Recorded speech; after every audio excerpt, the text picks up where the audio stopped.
नमस्कार, मी वैशाली पाल. मीडिया प्लसच्या आजच्या बुलेटिन मध्ये आपलं सर्वांचं स्वागत आहे.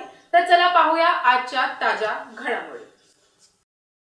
कैलासवासी लक्ष्मण कृष्णा पावशे सामाजिक संस्थेतर्फे महिला दिन सोहळा.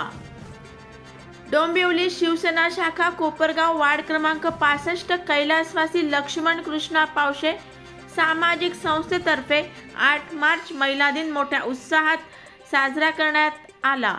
शाखा संघटक अपर्णा संजय पावशे आणि माजी नगरसेवक तथा माजी परिवहन समिती सभापती संजय लक्ष्मण पावशे यांनी सदर जागतिक महिला दिन सोहळा आयोजित केला होता.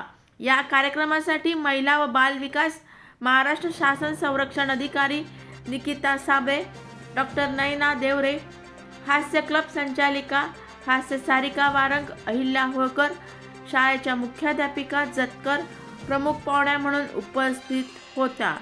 यावेळी महिला व बाल विकास महाराष्ट्र शासन संरक्षण अधिकारी निकिता साबळे यांनी केंद्र सरकारच्या महिलांसाठी असलेल्या योजनांची माहिती दिली.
पण आज महिला दिन आहे, त्यामुळे त्यांना बोलायचं की आम्ही अपर्णा ताईला धन्यवाद देऊ, कारण त्याने आम्हाला हा जो का आनंद दिला, हा जो काय गिफ्ट दिलंय आणि घरी जाऊन कहणे सांगू की आम्हाला अपर्णा ताईने गिफ्ट दिलंय, नाश्ता दिलाय आणि बोलायला चान्स दिलाय, त्याबद्दल भरभरून धन्यवाद धन्यवाद धन्यवाद.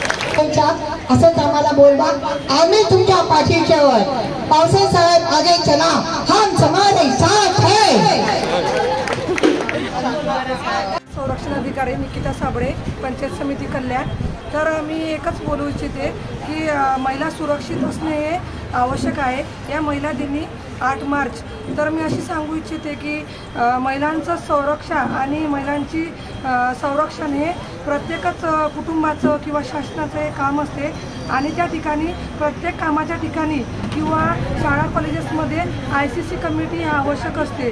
तर भौरीदेवी हे प्रकरण घडलेलं होतं. विशाखा गाईडलाईननुसार प्रत्येक कामाच्या ठिकाणी किंवा शाळा कॉलेजेसमध्ये ICC कमिटी अंतर्गत तक्रार निवारण समिती आवश्यक आहे, परंतु बऱ्याचशा ठिकाणी ही कमिटी नसते. त्यामध्ये महिला ही अध्यक्ष असली पाहिजे आणि बाकी इतर सदस्य आवश्यक असतात.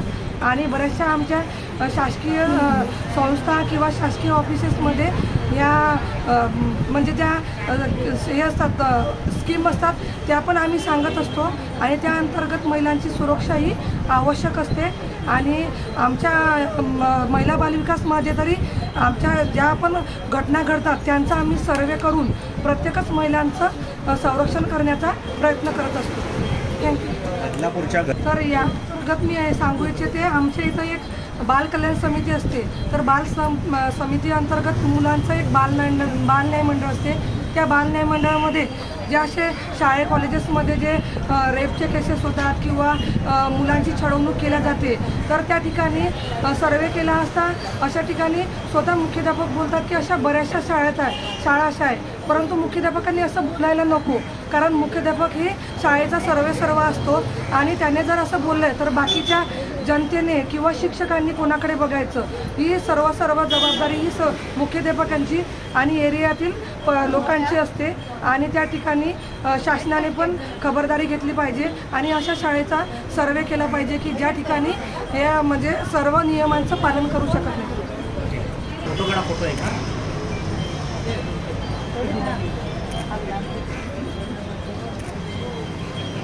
आज 8 मार्च जागतिक महिला दिवस, त्यानिमित्ताने आपण वार्ड क्रमांक 65 मध्ये आज हा कार्यक्रम आयोजित केला होता. त्यासाठी सर्वच महिलांनी इकडे उपस्थिती दाखवली. खूप छान वाटलं, कार्यक्रमही छान पार पाडला.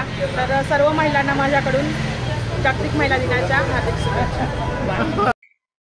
या होत्या आजच्या ताज्या घडामोडी. अशाच ताज्या घडामोडींसाठी परत भेटू. तोपर्यंत जय हिंद, जय महाराष्ट्र.